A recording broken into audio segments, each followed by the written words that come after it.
যদি নবীর জন্য মায়া হইতো কাফনের কাপড় নিয়ে নাইমা যাইতা রাসূলের দুশমনকে জবাই করার জন্য। মদিনাতুল মুনাওয়ারার মাঝে এখনো নবী উম্মতের মায়ায় কান্দে। আর সেই নবীর উম্মত হওয়ার পর সেই নবীর জন্য আমাদের অন্তরে কোনো মায়া নাই রে ভাই।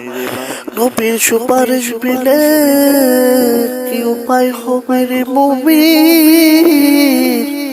আজকে নবীর উম্মত হইলাম, নবীর আদর্শ মানি না, নবীর সুন্নত মানে না, নবীর খালি দেখ আমাদের অন্তরে কোনো মায়া লাগে না।